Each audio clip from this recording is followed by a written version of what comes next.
अनेक लोकांचं जे स्वप्न असतं ते स्वप्न या दोघांनी पण पाहिलं आणि प्रभू येशू ख्रिस्त सुद्धा स्वर्गारोहण होण्याच्या अगोदर मंडळीला त्यानं स्वप्न दाखवलं. तो म्हटला मी जातो आणि तुमच्यासाठी घर तयार करतो, मग तुम्हाला घेऊन जातो. म्हणजे जिथं वधू आहे, जिथं पत्नी आहे, तिथं घर आहे. आणि बायबल मंडळीला सुद्धा पत्नीची उपमा देते. म्हणजे ज्यावेळेस तुम्ही चर्चशी रिलेटेड लोक असता, मंडळीशी संबंधित लोक असता, शास्त्रात लिहिल्याप्रमाणे असं लिहिलंय की ते खाऊन पिऊन तृप्त होतील आणि नवं घर बांधून त्यामध्ये वस्ती करतील. म्हणजे पृथ्वी तलावर मंडळी राहत असताना, चर्च राहत असताना, पुन्हा मी मंडळी आणि चर्च हा शब्द वापरतो. ख्रिस्ती म्हणून आम्ही जगत असताना देवाला आमच्याशी काही घेणं देणं नाही. पण ज्या मंडळी ख्रिस्ताला बिलगून राहणं, शास्त्रात दिल्याप्रमाणे तुम्ही मला बिलगून राहिल्याशिवाय तुम्हाला फळ देता येणार नाही. म्हणजे ज्या पद्धतीचं फळ आम्हाला आवश्यक आहे, जे आशीर्वाद आम्हाला आवश्यक आहे, माझ्यामध्ये राहिल्याशिवाय तुम्ही बापाला काही मागाल तर ते तुम्हाला मिळणार नाही म्हटलेलं आहे. तसं ख्रिस्तामध्ये राहिल्याशिवाय, वचनामध्ये राहिल्याशिवाय, देवाच्या मंदिराला बिलगून राहिल्याशिवाय कोणतेच आशीर्वाद आम्ही अनुभवू शकत नाही. हे बायबल मधलं सत्य आहे.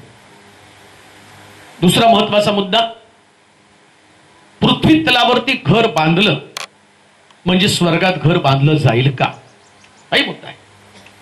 पृथ्वी तलावरती देवाच्या आशीर्वादानं, प्रभूनं, तुम्ही त्याच्यासाठी काहीतरी करता दोन पद्धतीनं. एक, मानव आपल्या शक्तीनं, आपल्या बुद्धीनं आणि आपल्या उपलब्ध असणाऱ्या गोष्टीनं, तो धार्मिक असो, अधार्मिक असो, देवाची ओळख असो अथवा नसो, तो आपल्या उपलब्ध साधन सामुग्रीने घर बांधतो. पण त्याच्याकडे पण घर आहे, त्याला देवाची ओळख नाही पण त्याच्याकडे घर आहे. मग इथलं घर त्याला स्वर्गामध्ये मिळणार आहे काय? हाही मोठा मुद्दा आहे. बायबल तर सांगतं की आम्हाला स्वर्गामध्ये, तो म्हणतो तुमची संपत्ती तुम्ही स्वर्गामध्ये साठवा, तिथं कसर लागणार नाही आणि तिथं गंज पण लागणार. म्हणजे जसं पृथ्वी तलावरचं घर आहे तसं स्वर्गातलं घर आहे. परंतु पृथ्वी तलावरचं घर बांधताना कधी कधी आम्ही त्या घराला जास्त महत्व देतो. कोणत्या घराला? की मला स्वतःचं एक सुंदर घर असलं पाहिजे. म्हणजे दिसत नाही, जे स्वर्गामध्ये आहे ते मेल्यावर दिसणार आहे. आणि देव पण कोणी पाहिला नाही, स्वर्ग पण कोणी पाहिला नाही. त्यामुळं त्यांनी स्वर्गातल्या घराची कल्पना अस्पष्ट करून ठेवलेली. किंवा त्याला असं वाटतं की कोण पाहणार आहे तिथं, कोण स्वर्गामध्ये जाणार, कोण घर पाहणार आहे. म्हणून पृथ्वी तलावरती राहत असताना त्यांना पृथ्वीवरच्या घराचं जास्त आकर्षण असतं. परंतु बायबलमध्ये लिहिलं की तो म्हणतो की स्वर्गामध्ये आणि पृथ्वीवर दोन्हीकडे तुम्हाला घर असणार आहे. तेव्हा हे सगळं का तुम्ही सांगता? त्याचं कारण मी तुम्हाला सांगणार. जेव्हा एक कपल म्हणून, एक जोडपं म्हणून, एक परिवार म्हणून आम्ही राहत असताना मला वाटत नाही की असं कोणताच परिवार नाही की ज्यांना असं वाटत नाही की आम्हाला स्वतःचं चांगलं घर असावं. आणि तो व्यक्ती थोडे थोडे पैसे साठवून साठवून साठवून साठवून तो घराचं स्वप्न, EMI नाही का, आणि त्याचं डाऊन पेमेंट सगळ्याची तजवीज करून ठेवतो. कारण आपण काय सोन्याच्या चमचे घेऊन टाटा बिर्लाच्या घरामध्ये जन्म आलेलो नाही. गोडके लोखंडे साधे साधे लोक आपण, की ज्याच्यामध्ये जन्माला आलो, जीवन जगलो. जसं आता अण्णांनी प्रार्थना करताना सांगितलं की रेनिव्हेशन करण्याची सुद्धा आमची योग्यता नव्हती. आणि वास्तव गोष्ट आहे, रेनिव्हेशन कसं करावं हाही मोठा प्रश्न असायचा. मला आठवतं की ती 16-17 तारीख आल्यावरती 15ला त्या कंबर तळ्यातून जायचं, सगळं जुनं पुराणं धुवून काढायचं आणि 16-17ला चुन्ना भिजवायचा आणि तो घराला लावायचा. अशा पद्धतीचं एक जीवन. पण या सगळ्यामध्ये एक मोठा आनंद होता. तो आनंद आमच्यामध्ये देव आहे हे स्वप्न होतं आणि त्या स्वप्नानं जीवन जगत आलो. आणि या दोन्ही परिवारांचं किंवा मंडळीमध्ये असणाऱ्या सगळ्या परिवारांचं वैशिष्ट्य काय? हे सगळे देवाशी रिलेटेड असणारे लोक आहेत. काही नव्हतं पण देव होता आणि सेवा आमच्यामध्ये होती. बरं, दोन्ही परिवार, आता सोमगल परिवार आणि घोडके परिवार, या दोघांमध्ये जर कॉमन गोष्ट कोणती असेल तर त्यांचं चर्चवरती असणारं आतोनात प्रेम. चर्चवरती दोघांचं पण आतोनात प्रेम. पण त्यांच्या वाडवडिलांनी जेवढं प्रेम केलं तेवढं या संतानांनी पण मंडळीवरती प्रेम केलं. त्यांनी पण प्रेम केलं. मला आठवतं की चर्च बांधायचं काढल्याबरोबर त्यांचं पण घराचं स्वप्न होतं. तेवढ्यात त्यांची बिशीच लागली ना. काय लागली? बिशी लागली. बिशी लागली. त्यांच्या डोक्यात होतं की घर बुक करायचं. पण ते म्हटले ₹1,00,000 घर काय बुक होणार आहे? पण ते म्हटले नाही चला. दोघांनी मनाचा हिया केला आणि ते आले आणि म्हटले की आम्हाला घर घ्यायचंय पण हे बिशीचे पैसे आम्हाला चर्चला द्यायचे. आणि त्यांनी ते ₹1,00,000 माझ्या हातामध्ये आणून दिले. मी त्यांच्या तोंडाकडे बघायला लागलो. यांना जे डाऊन पेमेंट भरायचे त्याचे पैसे त्यांनी आणून माझ्याकडे दिलेले आहेत. आणि त्यानंतर त्यांनी घर शोधायला सुरुवात केली. त्यांच्याकडचं सगळं संपलं होतं. परंतु लक्षात ठेवा, जेव्हा तुम्ही आशीर्वादाकडे आपलं लक्ष लावताना त्याच देव तुमचं थोडं घेतो पण त्याचं तुम्हाला भरपूर देत असतो. तुमचं थोडं असतं, तुमचं जास्त नसतं. आणि त्याच्या अगोदर चर्च बांधायला मला वाटते पाडे सिस्टरने पहिल्यांदा ते पैसे मला आणून दिले. यश नुकताच कामाला लागला होता. त्या चर्च बांधायच्या वेळेस पहिला त्यांचं ₹1,00,000 आणून त्यांनी माझ्या हातामध्ये दिले. त्याच्यानंतर नाना घेऊन आले. अजून सुरुवात नाही झाली तर नाना घेऊन आले. त्यांनी पहिल्यांदा आले 50,000 माझ्या हातामध्ये दिले. म्हणजे सगळ्याची धडपड काय होती? देवाचं घर बांधावं. तुम्ही विचार करा, ज्यास तुम्ही देवाचं घर बांधायचा विचार करता त्यास देव स्वर्गामध्ये स्वस्थ बसून तुम्ही काही पण करा, तुम्ही धडपड करा असं कधीच करणार नाही. कारण आमचा देव असा आहे की ज्यास 5 भाकरी 2 मासे घेतो त्यास 12 टोपल्या देतो. आणि आम्ही आता पाहणार आहोत एक सुंदर घर या ठिकाणामध्ये आहे. आणि ते घर या दोघांच्या कमाईचं नाही, तर तो देवापासूनचा आशीर्वाद आहे. देवापासूनचा आशीर्वाद आहे. म्हणून देवापासूनचे आशीर्वाद मिळवणं फार गरजेचं आहे. आणि मला वाटतं या वर्षामध्ये मंडळीमध्ये सगळ्यात जास्त घराची ओपनिंगच कर सुटलो नाही का? तर प्रभू पुष्कळांना घर देत आहे, अजून देणार आहेत. फक्त म्हणायचं मेरा नंबर कब आएगा. येणार ही मात्र 100% सत्य गोष्ट आहे. कारण आमचा देव हा एवढे आशीर्वाद तो ठेवणार काय स्वर्गामध्ये? समजा तुमच्याकडे खूप सुंदर सुंदर कपडे घरात ठेवलेले आहेत आणि ते फंक्शनला वापरलेच नाही तर बघायला कोण येणार आहे तुमच्याकडे? तसं देवाकडे खूप आशीर्वाद आहे. या निमित्तानं देवाच्या चांगुलपणाचा अनुभव येणार आहे. घर ही फार महत्वाची गोष्ट आहे. परंतु आज जी गोष्ट मी पाहणार होतो, जे या परिवाराला देवानं घराचा आशीर्वाद दिलेला आहे, दोघांचं डेडिकेशन चर्चसाठी सुद्धा आहे. मला दोघांचं पण कौतुक करावंसं वाटतं की त्याचा स्लॅब पडत होता आणि मला वाटतं तिथं चर्चचं पण काहीतरी काम चालू होतं. पण त्यानं त्याच्या घराकडे दुर्लक्ष केलं आणि त्याच्या घराचं काम चालू असताना सुद्धा अमोल तिथं सारखं येऊन बसत होता.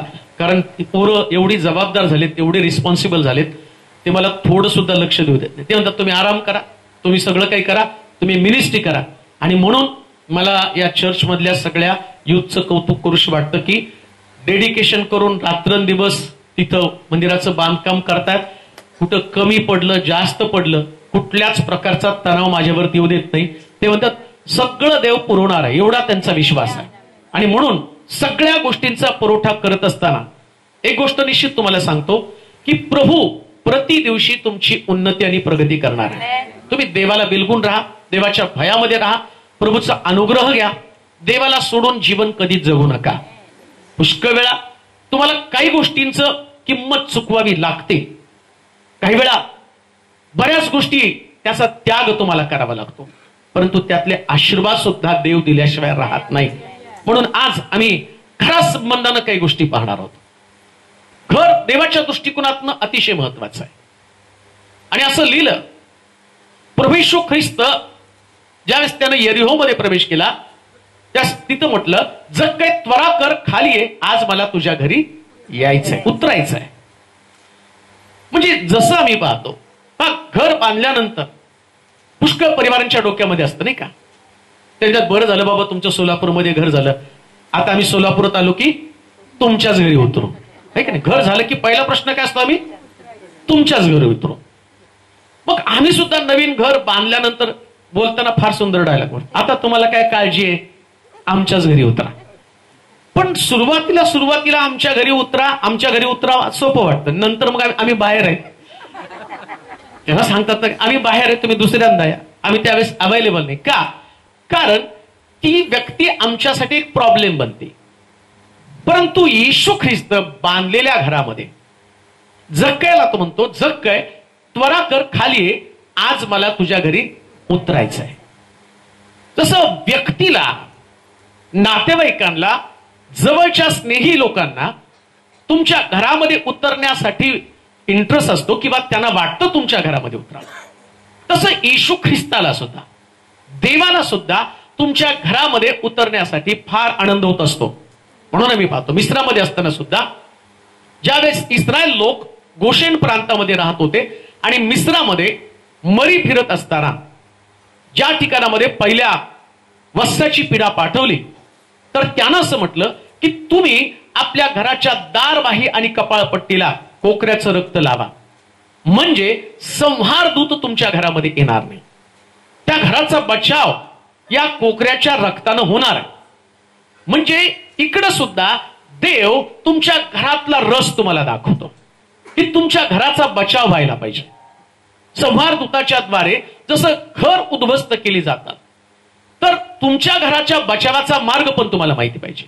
मग त्यानं म्हटलं की तुमचं घर, त्या घराच्या कपाळपट्टीवरती कोकऱ्याचं रक्त तुम्ही लावा, म्हणजे घराचा बचाव आवश्यक आहे. बिल्डिंग पडत नसते, पण बिल्डिंग मध्ये राहणारे लोक, घराला हाऊस म्हटलेलं आहे, पण ज्याच्यामध्ये लोक राहतात ते होम आहे. आणि होम साठी म्हटलं हॅपी होम. घर आनंदी असतं, बिल्डिंग आनंदी नसते, बिल्डिंग दुःखी नसते, इमारत कुठल्याही प्रकारची शांती तिची भंग पावत नाही, इमारतीमध्ये असणाऱ्या लोकांची शांती भंग पावते. मग अजून एक गोष्ट पवित्र शास्त्रामध्ये सांगितली, ती आपण वाचणार आहोत. नीतिसूत्राचं पुस्तक आणि त्याचं 9वा अध्याय आणि त्याचं 1 वचन. नीतिसूत्र 9वा अध्याय आणि त्याचं 1 वचन. ज्ञानाने आपले घर बांधिले आहे. बस इथं आम्ही पाहत आहोत, घर बांधण्यासाठी ज्ञानाची गरज आहे. ज्ञानानं घर बांधलं पाहिजे. मग कोणतं ज्ञान आहे ज्याच्याद्वारे तुमचं घर बांधलं जाणार आहे? आता अमोलचं, सोनलचं, होडके परिवार, सोमगल परिवार, त्या दोघांचं एक सुंदर या ठिकाणचं घर आहे. पण आता जे घर बांधणार आहोत, ज्या घरासंबंधानं म्हटलं ज्ञान पण घर बांधतं. ते घर तर इंजिनियरने बांधलं, त्याच्याकडे प्लॅन होता. या दोघांना त्याच्यामध्ये काही करण्यासारखं नव्हतं.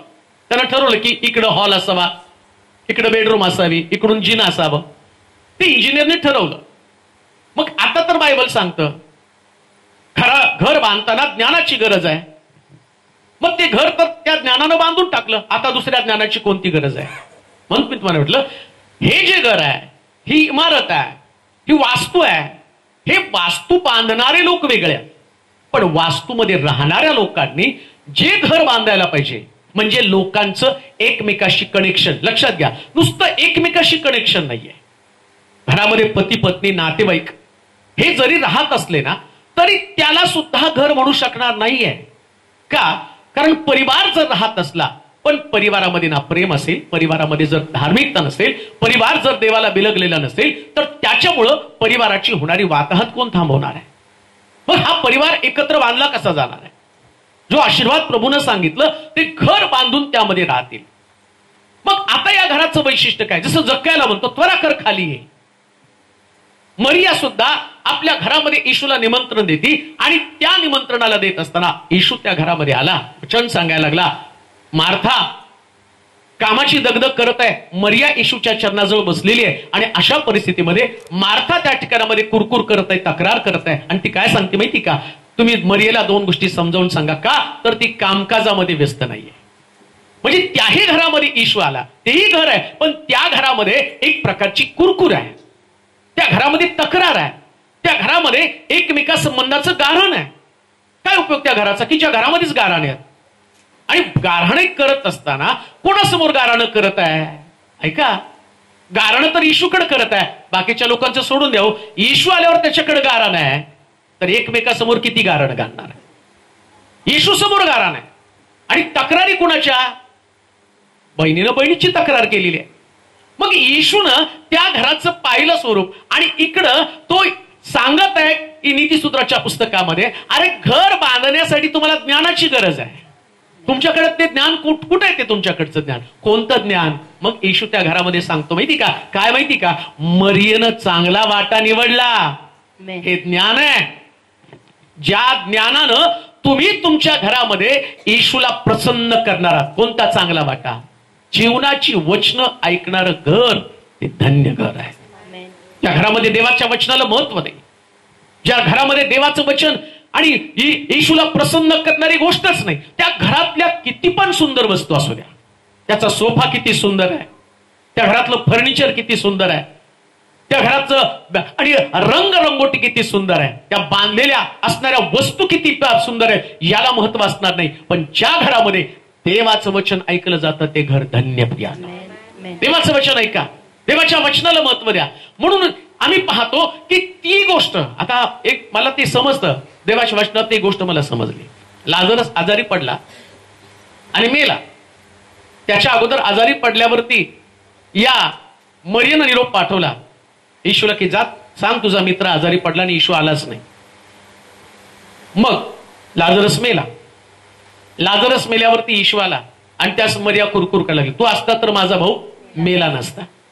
आता मला मोठा प्रश्न पडतो, येशू असं काही जादूचा खेळ करत आहे का? मुद्दाम थांबतो, मग मी येतो आणि मग त्याला जिवंत करतो, त्याला मरू द्या. त्याला ते इम्पॉर्टन्स, ते महत्व त्याला दाखवायचं होतं. मी एकदा तुमच्या घरी आलो होतो आणि त्यावेळेस सगळ्यांची नावं तिथं आहे. मरिया होती, मार्था होती, जमलेले लोक होते, पण लाजरस कुठं होता? वचन ऐकायला तो त्यावेळेस तिथं नव्हता. मग ज्या वेळेस तुमच्या घरात समस्या निर्माण होईल, ज्याच्यासाठी समस्या निर्माण होईल, त्यास मी कसा तिथं हजर असेल? पण तो आल्यावर आता सांगतो, लाजरस तिथं नव्हता म्हणून तो कबरेत आहे, पण तुम्ही तिथं होता म्हणून तुमच्या शब्दा खातर या लाजरसला मी कबरेतनं बाहेर काढणार आहे. हे ज्ञान आहे, हे ज्ञान आहे. कोणतं ज्ञान? जेव्हा तुम्ही देवाच्या जवळ राहता त्यास परमेश्वर तुमच्या समयाला धावून येतो. म्हणून म्हटलं ज्ञान घर बांधतं. घर बांधण्यासाठी ज्ञानाची गरज आहे. आमचं घर आम्ही बांधावं, पण ज्ञान त्याच्यामध्ये आवश्यक आहे. कोणतं ज्ञान? काय ज्ञानानं तुमचं घर तुम्ही बांधणार आहात? हे ज्ञान की माझ्यामध्ये देवाच्या वचनाची भरपुरी असावी. ज्यास प्रभू बोलतो त्यास ऐकण्यासाठी माझं अंतःकरण तयार पाहिजे.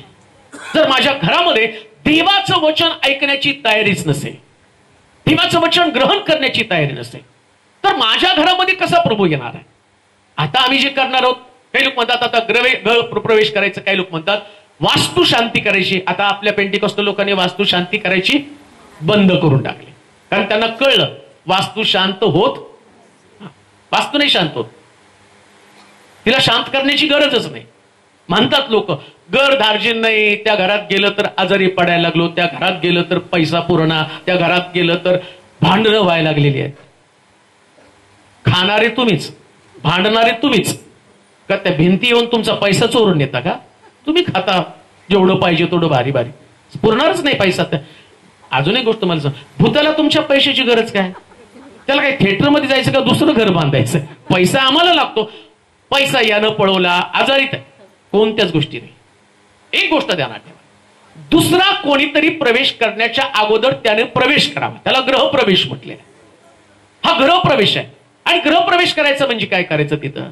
तिथं आम्ही प्रार्थनापूर्वक येशूला घरामध्ये घ्यायचं. कशासाठी? एकदा येशू घरात आला की तो आपोआप बाहेर जातो. तो कसा थांबेल? एवढा पॉवरफुल व्यक्ती आतमध्ये आला तर तो दुर्बल कमजोर व्यक्ती कसा थांबणार? म्हणून हे ज्ञान पाहिजे. कोणतं ज्ञान? आम्हाला आमच्या घरामध्ये येशू येणं गरजेचं आहे. येशू आलाच पाहिजे आमच्या घरामध्ये. मी बऱ्याच ठिकाणात मिटिंगला गेल्यावर काही लोक घेऊन जातात, ते फार मोठमोठे बंगले असतात, आणि मग बंगले दाखवताना सांगतात, पालक साहेब हे सगळं सुंदर बांधलंय, वरती आम्ही खूप सुंदर खोली बांधली बरं का, आता आमची इच्छा आहे तुम्ही मिटिंगला आल्यावर आमच्याच घरी या. पण ती खोली दाखवतात, ही खोली आम्ही सेवकांसाठी करून ठेवलेली आहे, सेवकांनी इथं राहावं. आणि आता जर तुम्ही बघितलं ना तर सगळ्या लोकांमध्ये घरं बांधताना त्यांनी एक एक्स्ट्रा खोली काढलेलीच आहे. आणि त्यांच्या अंतःकरणातली भावना का? की इथं एक देवाचा सेवक येऊन राहावा. लक्षात घ्या, सेवकाला राहण्यासाठी घर करता, पण येशूला राहण्यासाठी आमच्या घरातली सगळ्यात भारी जागा असली पाहिजे. येशू आमच्या घरात असणं गरजेचं आहे. सेवक जर आमच्या घरामध्ये आला तर आम्ही पाहतो आलिशा त्या घरामध्ये आल्या कारणानं त्या बाईच्या घरामध्ये लेकरू नव्हतं, पण आलिशाच्या आगमनानं तिचं घर नांत झालं. जर आलिशाच्या येण्यानं इतक्या मोठ्या गोष्टी घडल्या जातात, तर येशू आमच्या घरात आल्या तर किती मोठी गोष्टी घडणार आहे. माझा विश्वास आहे. मी म्हणतो अमोल आणि सोनलसाठी आता हे स्टार्टर आहे. हॉटेलमध्ये गेल्यावर नाही का त्याचे स्टार्टर काय देऊ? आता पूर्वी तर ते पापड द्यायचे, आता ते सूप नाही, अजून काय मंचुरियन, ते खाल्ल्यावर बुकायची पिच्चाच होत नाही. स्टार्टर एवढं सुंदर आहे, एवढं सुंदर घर आहे. विचार करा येणारे मेनू काय असतील त्यांच्या जीवनामध्ये, किती आशीर्वाद असणार आहे. ते आशीर्वाद आम्हाला अनुभवायचे. आणि लक्षात ठेवा, संदेश हा संदेश नसतो, संदेश ही भविष्यवाणी असते, आणि प्रभू ते करत असतो. लक्षात ठेवा, प्रभू या सगळ्या गोष्टी या परिवारासाठी देणार आहे. पण ज्ञान वापरा. कोणतं ज्ञान? जे ज्ञान तुम्हाला सांगतं या घरचा प्रमुख प्रभू येशू ख्रिस्त असला पाहिजे, या घरचा म्होरक्या तो असला पाहिजे.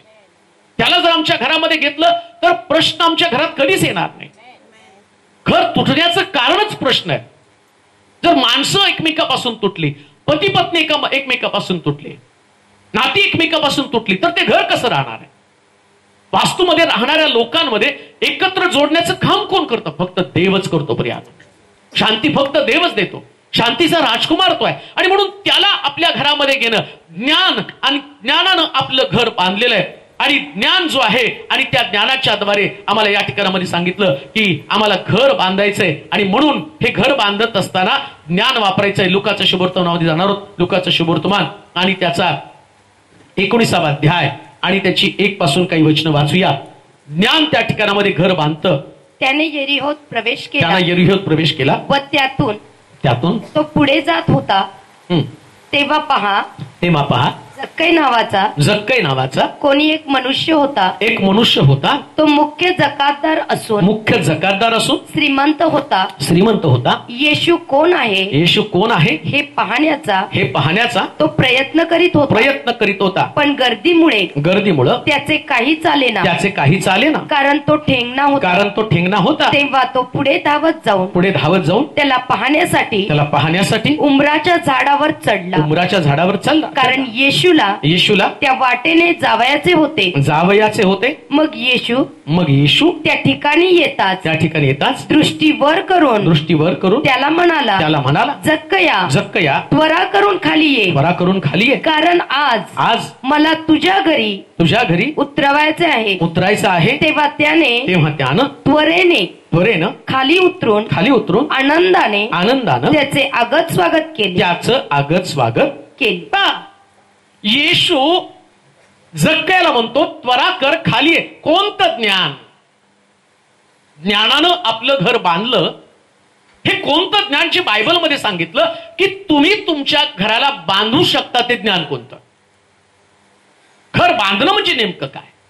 पुन्हा मी तुम्हाला सांगतो, वास्तू जगातले लोक बांधतात, पण विश्वासणारे घर बांधतात. वास्तू इंजिनियर बांधतो, गवंडी बांधतो, त्याच्यामध्ये असणारे कारागीर बांधतात, परंतु वास्तूमध्ये राहणाऱ्या लोकांनी घर बांधण्याचं काम करावं लागतं. आणि ते घर बांधण्याचं काम करत असताना जसं प्रत्येक गोष्टीसाठी एक कसब लावावं लागतं. आता ही जी इमारत दिसली, तुम्ही आतमध्ये जाल, तुम्ही कलर बघणार. तुम्ही जाऊन काय बघणार आहे? दरवाजा एंट्री केल्यावर दरवाजा किती सुंदर आहे, आतमध्ये बघितल्यावर भिंतीला कुठला कलर आहे, त्यानंतर तुम्ही जाऊन पाहणार किचन मध्ये काय आहे. या सगळ्या गोष्टी तुम्ही पाहणार, पण तुम्ही ते नाही पाहिलं. हे घर उभं करताना खड्डे मारणारा कोण होता, त्याने किती मेहनत घेतलेली आहे, तुम्ही ते नाही पाहिलं. ते पिलर्स कसे उभे केलेत तुम्ही ते नाही पाहिलं. ते खड्डे कसे भरलेत, त्याचं फाउंडेशन कसं केलेलं आहे. तुम्ही सुंदर वास्तू पाहिलेली आहे. तसं लक्षात ठेवा, हे जे सुंदर घर आहे, या सुंदर घराची संकल्पना मांडत असताना या घराला आकार देणारे वेगवेगळ्या गोष्टी आहेत. तसं विश्वासणाऱ्यांच्या घराला सुद्धा आकार देणाऱ्या वेगवेगळ्या गोष्टी आहेत. आणि त्यातली पहिली गोष्ट कोणती असेल माहिती का तुम्हाला? घरातलं स्वागत.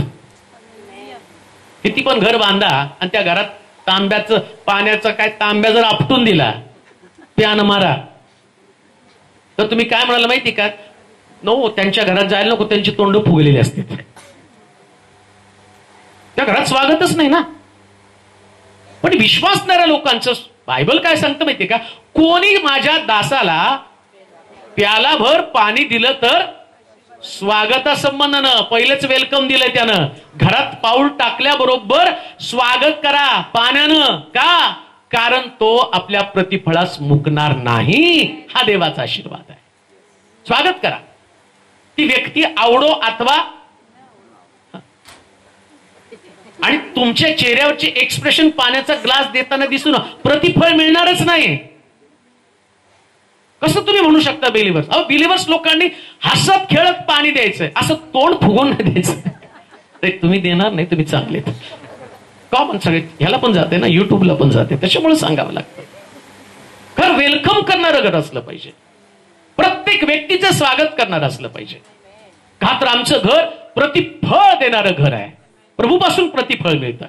आणि मला माहिती आहे, या लोकांना आज जे आशीर्वाद मिळतात ना, गोडके लोखंडे या परिवाराला, याचं कारण एकच आहे, या लोकांनी स्वागत सगळ्यांचं केलेलं आहे. देवाच्या सेवकाचं विशेष स्वागत केलेलं आहे. एवढे वर्ष मी त्यांच्याबरोबर काढले, राहायला जागा नव्हती, त्यावेळेस याच परिवाराने, याच लोकांनी आणि मला ठेवलं. मला या मिनिस्ट्रीमध्ये, आज जे मिनिस्ट्रीमध्ये मी उभा आहे ना, हे सगळं कारण या लोकांमुळं, की यांनी सेवकाचा सन्मान केला, स्वागत केलं. लक्षात ठेवा, आज जे दिसतंय ना प्रतिफळ, याचं कारण हेच आहे. हे प्रभूपासूनचे आशीर्वाद आहे. घर स्वागत करणारं घर असू द्या. अलिशाचं स्वागत त्या स्त्रीनं केलं. ती म्हणते की याला आपल्या घराच्या धाब्यावरती खोली बांधून देऊया. इतकी स्वागतामध्ये ती पटाईत आहे. अब्राम दाराच्या डेऱ्याशी पडलेला असताना, 3 पुरुष रस्त्यानं जाताना तो पण आपल्या पत्नीला बोलवतो, मग इकडे हे देवाची माणसं आहेत, लवकर पटकन काहीतरी कर. भर दुपारी भर दुपारी आणि तो आराम करत पडलेला असताना त्याच्या बायकोला बोलवतो आणि सुंदर पक्वान तयार करतो. त्यानं सांगतो, जाऊ नका, माझ्या घरातलं खाऊन मगच मला. अहो, का नाही आशीर्वाद मिळणार? त्या सेवकाने ठरवलं, अरे तुझं घर आता मला नांत करायचं आहे, तुझ्या घरामध्ये मला आशीर्वाद द्यायचे. स्वागतामध्ये ही ताकद आहे, स्वागतामध्ये ती ताकद आहे. अलिशा आम्ही पाहतो की ज्या दुष्काळाच्या परिस्थितीमध्ये असताना ज्या सारफत या ठिकाणामध्ये गेला, त्या स्त्रीला सुद्धा म्हणतो, बाई तुझ्या घरातला दुष्काळ घालवायचा आहे, स्वागत कर. सांगताना म्हणतो, प्यालाभर पाणी घेऊन ये. जे बायबलमध्ये सांगितलं होतं, कोणी आपल्या दासाला प्यालाभर पाणी दिलं तर प्रतिफळास मुकणार नाही. काय आलिशानं 3.5 वर्षाचा दुष्काळ नाहीसा करत असताना माझ्या डोक्यामध्ये असा विचार येतो की तो देवाचा सेवक आहे, मग जातानाच त्याने आपले आशीर्वाद घेऊन तिच्या घरामध्ये जायला पाहिजे होतं ना. त्यांनी जाताना बॅगा भरून घ्यायला पाहिजे होत्या. चला मी आलोय आता तू माझं. आता प्रॉब्लेम कसा माहिती का, जे बॅगा भरून येतात त्याचं स्वागत करते, बॅगाच नाही तर कसं स्वागत करणार आहे. मग आलिशा बॅगा भरून घरात यायला पाहिजे, पण त्यानं नाही, तो रिकामा आला, येताना रिकामा आला. पण ज्या वेळेस तिने स्वागत केलं 3.5 वर्षाचा पुरवठा दिला. हो, ही स्वागताची ताकद आहे. तुमचं घर अशा पैलूनं भरलं पाहिजे की स्वागत करा. आणि येशू ख्रिस्त त्या घरात कसं स्वागत केलं, तेव्हा त्याने त्वरेने खाली उतरून आनंदाने. कसं हो, आनंदाने. 2 शब्द आहेत. त्वरेने खाली उतरून. पाहुणे आल्यावर लवकर बाहेर या, ताबडतोब यायचं. यासाठी ताबडतोब यायचं की त्यांनी दुसऱ्या वेळेस यावं. तुम्ही लेट केल्यावर त्यांनी ओळखतात, हे आपण अनवॉन्टेड आहे, यांना आमची इच्छा नाही यांच्याकडे येण्याची. ते घराचं वैशिष्ट्य आहे. तुम्ही त्वरेने यावं आणि आनंदाने, म्हणजे हसत हसत.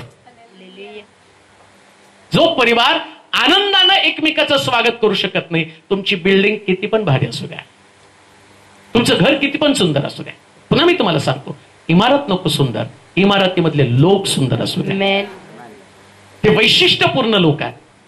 लोकांना त्या घरामध्ये जाताना आनंद वाटला पाहिजे. मग येशू ख्रिस्त तिथे गेला. जक्क्याच्याच घरी का गेला? पेत्राच्या घरात गेला तेव्हा सासू तापानं पडलेली होती.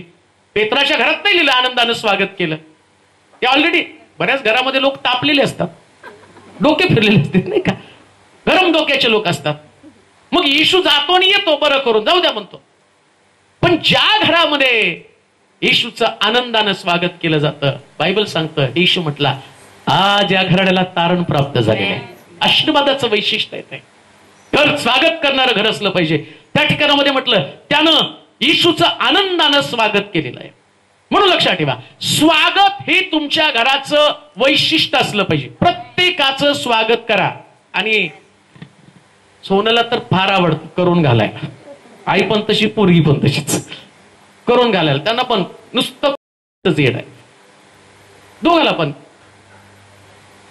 आणि त्याचे आशीर्वाद आहे. ते तुमची मायनस बाजू नाही, आत्मिक लोकांसाठी ती प्लस बाजू आहे.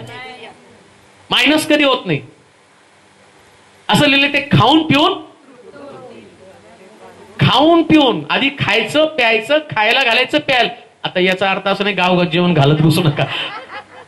अजून बरेच काही तुम्हाला करायचे. लेकरं बाळ, हा तुमचं घर पण नांत होणार आहे, त्याच्यात लेकरं खेळणार आहेत. हे सगळं प्रभू देणार आहे. हे देवाचे आशीर्वाद आहे. पण या ठिकाणामध्ये बायबल काय सांगतं, स्वागतामध्ये तत्पर असा. आणि आता ती चर्चमध्ये आल्यावर पण ती काम करते, लोकांना स्वागत करत आहे, पण चेहरा एकदम तसंच हसत खेळत असतो. ते स्वागत करताना या वेलकम वेलकम. चर्चमध्ये येणाऱ्या प्रत्येक व्यक्तीचं स्वागत, घरात येणाऱ्या प्रत्येक व्यक्तीचं स्वागत, हे पिलर आहे. हे वैशिष्ट्य आहे मंडळीचं, हे वैशिष्ट्य आहे मंडळीतल्या लोकांचं, हे वैशिष्ट्य आहे ख्रिस्ती धर्माचं, या सिद्धांताचं ते वैशिष्ट्य आहे.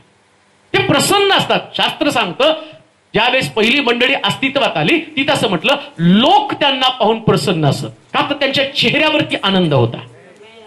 तुम्हाला पाहिल्याबरोबर लोकांनी आनंदून गेलं पाहिजे. सोनल सिस्टर, अमोल ब्रदर असं म्हणत म्हणत त्यांनी शोधलं पाहिजे. कुठे गेले सोनल सिस्टर, कुठे गेले अमोल ब्रदर? अहो, बाहेरून येणाऱ्या लोकांनी त्यांना शोधलं पाहिजे.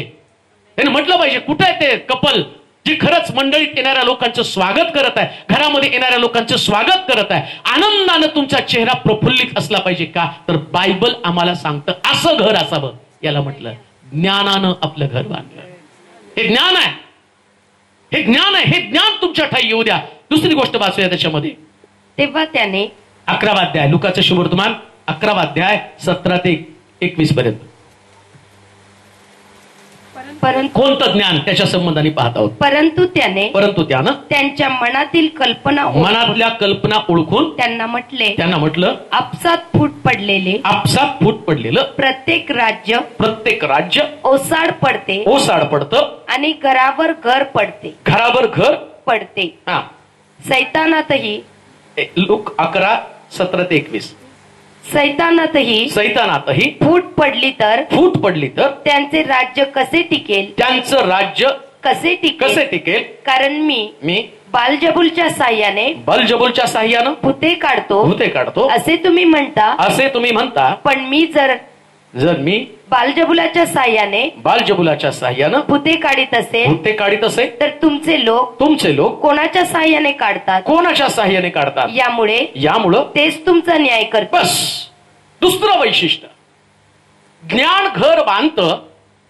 आता ज्ञान कोणतं आहे?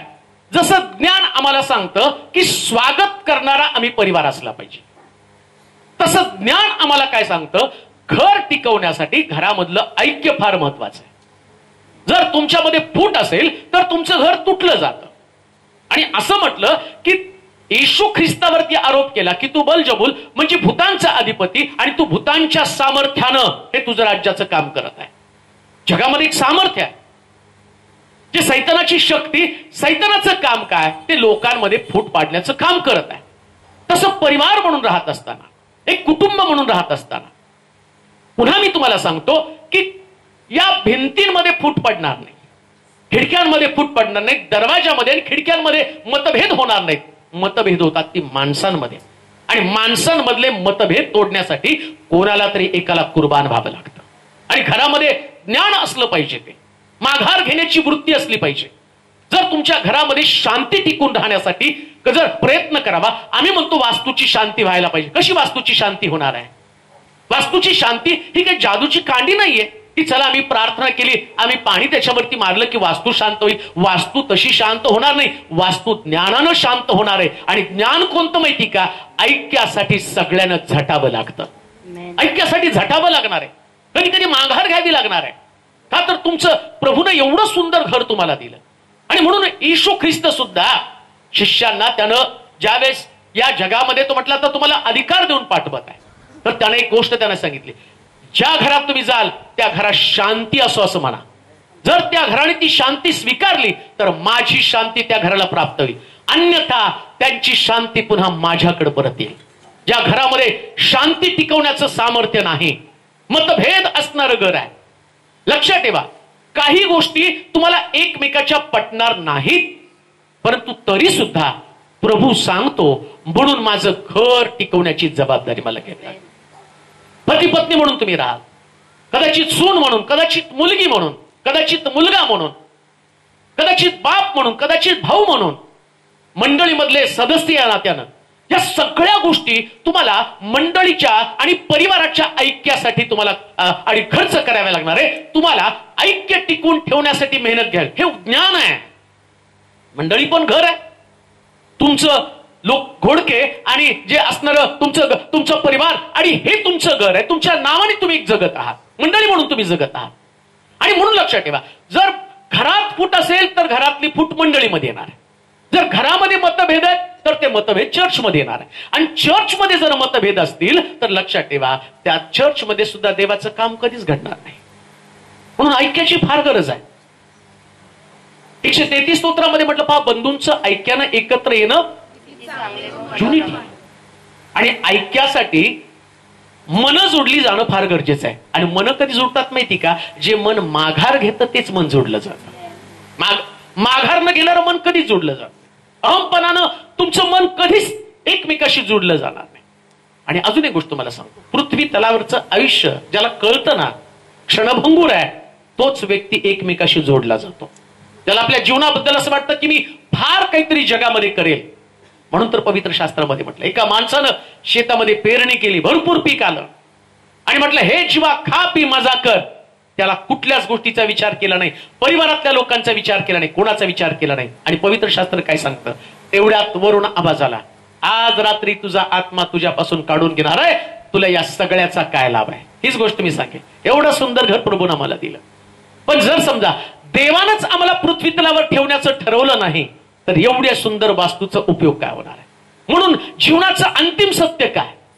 एकच सत्य आहे, ते म्हणजे प्रभूनं दिलेलं जीवन आम्ही एकमेकाला आपलंसं करण्यासाठी, जोडलं जाण्यासाठी खर्च करावं.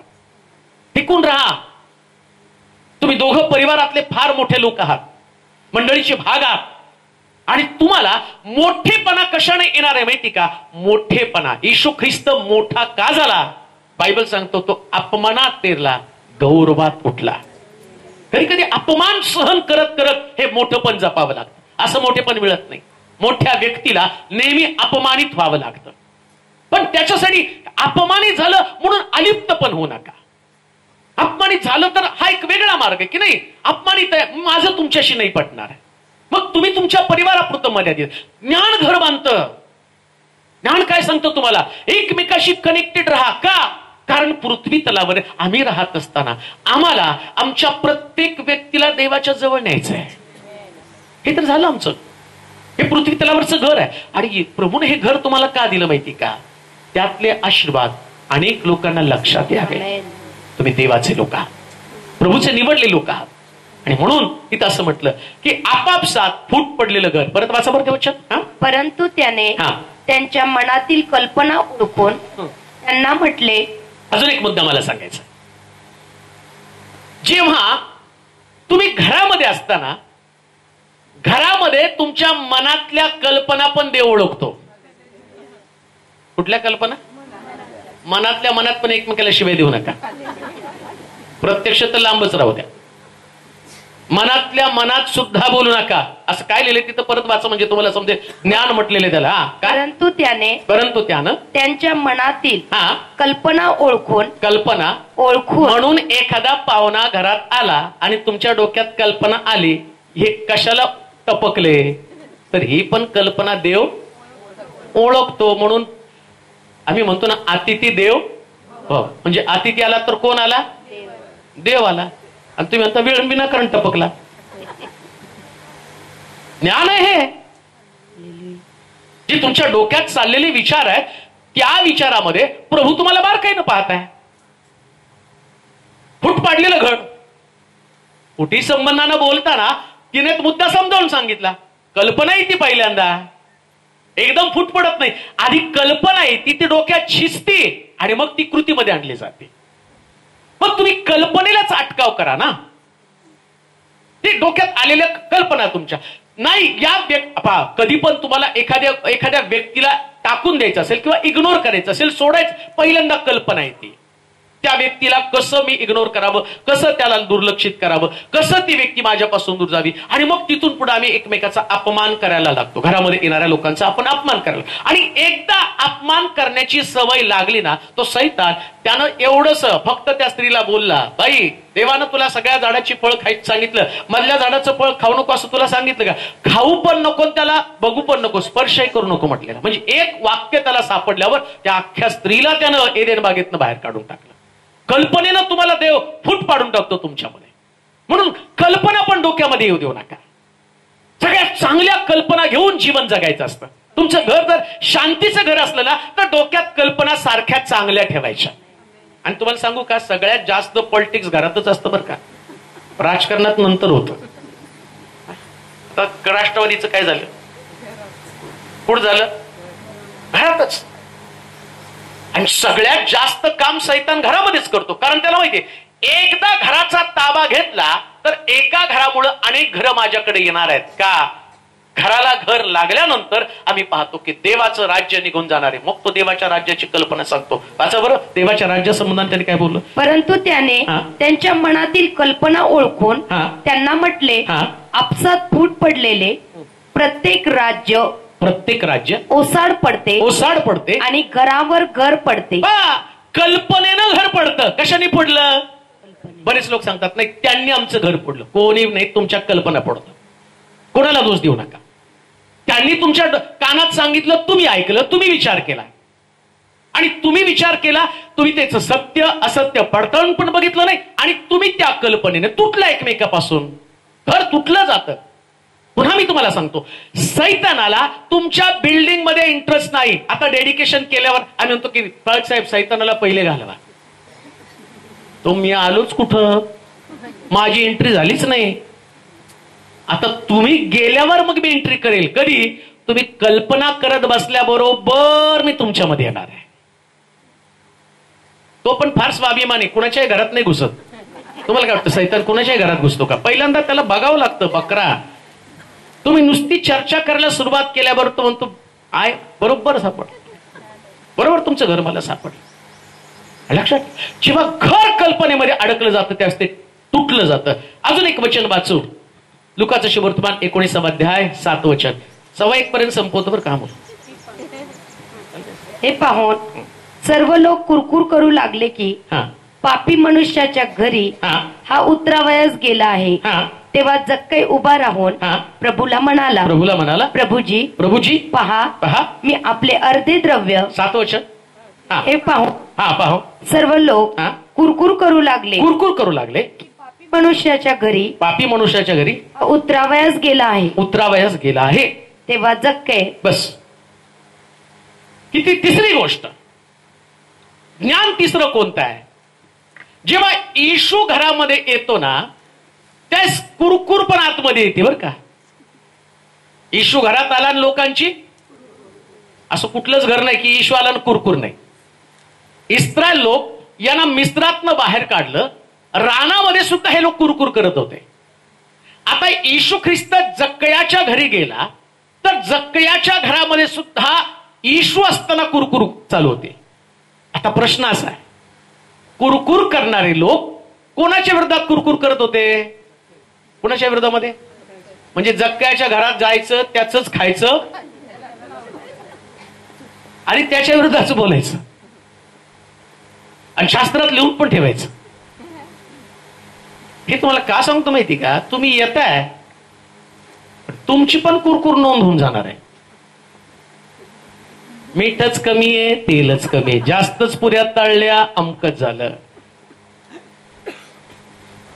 अहो, ज्याच्या घरात जाता खावा आणि गपचूप घर गाठा.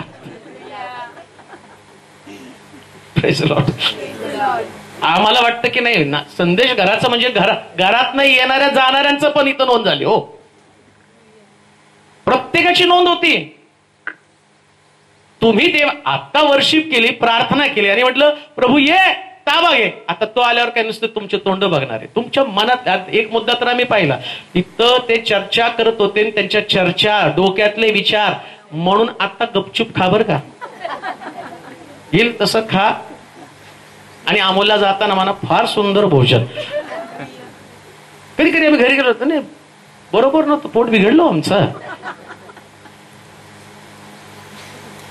शास्त्र सांगतात त्या घरात त्यानं प्रवेश केला, काय घडलं? सर्व लोक कुरकुर करू लागले. किती लोक? सर्व लोक. कशाला बोलवले ना निमंत्रण देऊन काय माहिती. एक सुद्धा गप्प राहिले, सगळे लोक कुरकुर करायला लागले. काय कुरकुर केली? पापी मनुष्याच्या घरी. लक्षात ठेवा, जेव्हा घरामध्ये तुम्ही असता, घर ही संकल्पना तुमची मांडली जाते, त्यास तुमचं घर हे सगळ्याला पसंत पडेल असं नाहीये. सगळ्यालाच पसंत पडणार. आता त्यांनी फित रिबीन कापली आणि आत गेलो ना, सगळ्याच्या कल्पना वेगळ्या. हा इथं जिना नव्हता पाहिजे, इथं हे पाहिजे होतं, तिथं ते पाहिजे होतच की ते जाऊ द्या हो. वास्तुशास्त्रावल्या आला ना, तुमचं दरवाजा काढा तिकडं लावा. त्यांनी स्वयंपाक आजारी पडता का? किचन बदला. किचन बदलू नका, मेनू बदला. तेल कमी खा, आंबट कमी खा, मसालेदार कमी खा. सगळा दोष वास्तूमध्ये नाही, सगळा दोष खाण्यामध्ये. पण सगळेजण घरातला दोष काढणार आहेत ना. म्हणून लक्षात ठेवा, दोघांना पण तुम्हाला सांगतो, प्रभूनं दिलं ते उत्तम आहे. लोकांची कुरकुर ऐकू नका. हे देवानं दिलेला आशीर्वाद आहे आणि देवानं दिलेला आशीर्वाद त्याच्यामध्ये कुणीही दोष काढता कामा नये, कुणीच नाही. आता विचार करा, तिथं जक्कया विषयीची कुरकुर जक्कयाच्या घरात करत आहे आणि असं लिहिलं, जक्कयाने ते ऐकलं. फार सुंदर. मला इतका ज्ञानानं आपलं घर बांधलं, ज्ञानानं आपलं घर बांधलं. जक्कय त्यांच्याशी वाद घालत बसला नाही. ज्या चुका आहेत त्या चुका प्रभू समोर कबूल केल्या आणि म्हटला, कुणाचं कुभांडानं घेतलं असेल चौपट परत करतो. हे ज्ञान आहे. हे ज्ञान आहे. कोणतं ज्ञान? लोक माझ्यावरती दोष काढत आहेत, पण मी लोकांना दोष देणार नाही आणि मी लोकांना पण बोलणार. मला माझ्या घरामधली शांती महत्वाची आहे आणि माझ्या घरातली शांती मला कशी मिळणार आहे? लोक दोष देतात म्हणून मी किती सत्य ते सांगण्याचा प्रयत्न नाही केला. तुम्ही जेव्हा जेव्हा लोकांना सत्य प्रगट करण्याचा प्रयत्न कराल तेव्हा तुमच्या मनाची शांती भंग पावणार आहे. पण जेव्हा जेव्हा तुम्ही ख्रिस्ताकडे लक्ष द्याल त्यास तुमच्या घराची शांती टिकून राहणार आहे. जगाची शांती टिकून राहिली तो म्हटलं मी कुणाचं कुभांडानं घेतलं चौपट परत करतो असं लिहिलं. येशू ख्रिस्त या पापी माणसाच्या घरामध्ये त्यानं प्रवेश केलेला आहे. लक्षात ठेवा, जेव्हा येशू येतो ना, अजून एक गोष्ट मी सांगतो, तुम्ही येशूला बोलवल्यावर पाप आणि येशू दोन्ही गोष्टी घरात कधीच राहणार नाहीत. येशू आल्याबरोबर लोकांनी म्हटलं अरे येशू एवढा पवित्र आहे, मग ह्याच्या घरात तर पाप आहे. आणि जक्कयाच्या घरातलं पाप कोणतं? जक्कयाच्या घरातलं पाप हेच होतं की तो लोकांना लुबाडत होता, फसवत होता, चुकीच्या पद्धतीने पैसे मिळवत होता. आता येशू आल्याबरोबर त्याला कळलं हे सगळं माझं घर एवढं सुंदर आहे, श्रीमंत मनुष्य आहे, श्रीमंत माणूस आहे. त्याला कळलं या श्रीमंतीपेक्षा सुद्धा खरी श्रीमंती तर देव असणं आहे. खरी श्रीमंती देव असणे बरं का. किती तुम्ही कमवता, किती पैसा तुमच्याकडे आहे त्याला महत्व देऊ नका. तुमच्याकडे देव आहे का याला महत्व द्या. येशू तुमच्याकडे आहे का? तुमच्या घरामध्ये जर येशू असेल ना तर तुमचं घर लोकांसाठी आकर्षणाचं काम असणार. अजून एक गोष्ट तुम्हाला सांगतो, लोक तुमच्याविषयी जास्त चर्चा करू लागले तर समजायचं तुम्ही येशूच्या दृष्टिकोनातनं फेमस झाला. काहीच बोलले नाही तर समजायचं कुछ तो गडबड आहे. ज्या झाडाला फळ आहेत त्याच्यावर दगड मारतात ना, का त्या बाबळीच्या झाडावर जाऊन मारतात पडा आंबा पडा आंबा. झाडाला फळ असलं की दगड पडणारच आहे. म्हणून एक गोष्ट ध्यानात ठेवा, प्रभू आमच्या घरचा प्रमुख असला पाहिजे बस. हे ज्ञान आहे, हे ज्ञान आहे. ज्ञानानं आपलं घर ज्ञान आपलं घर बांधतं. वाचूयात 9वा अध्याय, परत नीतिसूत्र एंड करू. 9वा अध्याय आणि त्याचं पहिलं वचन. ज्ञानानं आपले घर बांधलं आहे त्याने आपले 7 खांब तयार केले आहे. आता 7 खांब कुणी जर परत घराचं ओपनिंग करायला लागलं तर तेव्हा ते 7 खांब सांगेल. आता फक्त ज्ञान सांगितलं. कोणतं ज्ञान आहे? 8वं वचन लुकाच्या शुभवर्तमानाचं 6वा अध्याय 8वं वचन. मग अंत करू, मग फीत कापायला जाऊ. परंतु त्यानं त्याचे विचार ओळखून त्या हात वाळलेल्या माणसाला. नाही, आता आपण लुकाचं शुभवर्तमान वाचतो ते 19वा अध्याय 8वं वचन. तेव्हा जक्के उभा राहून प्रभूला म्हणाला, प्रभूजी पहा मी आपले अर्धे द्रव्य दारिद्र्यास देतो आणि मी अन्यायानं कोणाचे काही घेतले असेल तर ते चौपट परत करतो. अजून एक ज्ञान तुम्हाला सांगतो. ज्ञान आपलं घर बांधतो, कोणाचं काही घेतलं तर परत करा. दुसऱ्याच्या वस्तू तुमच्या घरामध्ये ठेवू नका, किती पण चांगल्या असल्या तर. हे पण ज्ञान आहे बरं का. कितीही चांगल्या वस्तू असू द्या, कोणाचं घेतलं असेल तर माझं घर परत करणारं घर असलं पाहिजे. हे पण ज्ञान आहे. आणि जक्कय येशू ख्रिस्ताला घरामध्ये आणल्याबरोबर 2 वाक्य तो बोलला. एक, कोणाचं अन्यायानं घेतलं चौपट परत करतो.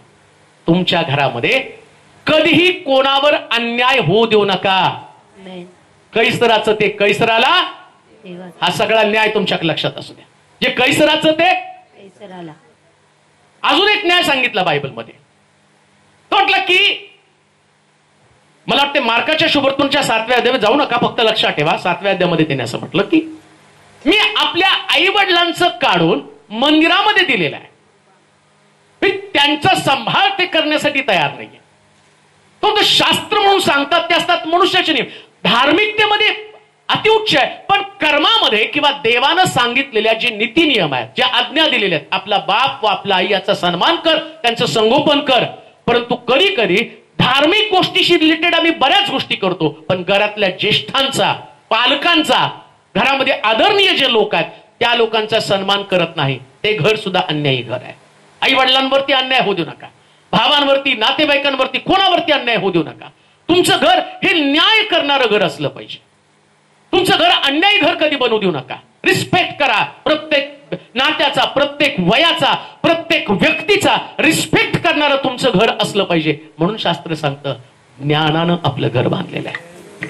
हे ज्ञान आहे आणि त्या ज्ञानानं तुमचं घर. लक्षात ठेवा, या सगळ्या गोष्टी तुम्ही तुमच्यातनं पाळल्या ना, मला नाही वाटत हे बांधलेल्या वास्तूमधनं येशू कधी बाहेर पडेल. आता तर पहिली प्रार्थना आहे, अजून प्रार्थना होईल. 7व्या महिन्याची प्रार्थना, मग बाळ आल्यावर प्रार्थना, समर्पण आहे की नाही. समर्पण झाल्यावरती त्याचं लग्न, मी मरणार नाही बरं का एवढं, त्यांच्याही मुलांचं लग्न बिग्न, त्यांची लेकरं सगळं बघून. हा, तुम्ही नाही म्हणलं तरी मी जिवंत राहणार आहे. हे सगळं बघायचंय मला. का? कारण माझा देव हे करण्यासाठी समर्थ आहे.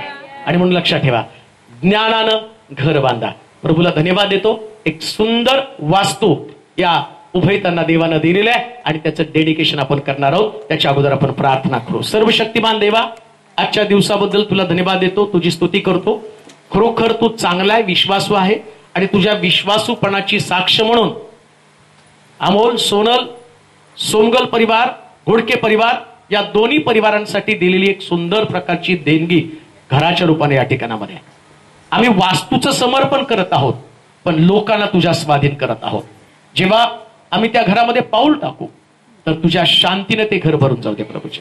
आणि एवढंच नव्हे तर जेवढे या ठिकाणात लोक उपस्थित आहेत त्यांना घर बांधण्याचं सूत्र दे प्रभूचे. आम्ही एकमेकाशी बांधले जाणार आहोत. नुसतं घरासाठीच प्रार्थना करत नाही, येणारे सगळे आशीर्वाद त्यांच्या जीवनामध्ये पाठव. प्रभू, मी तुला धन्यवाद देतो. तुझं विश्वासूपण तू दाखवलंस. जे काही त्यांनी तुझ्या मंदिरासाठीचं योगदान दिलं होतं, परंतु त्याच्यानं त्यांच्या घराला काही कमी पडलं नाही.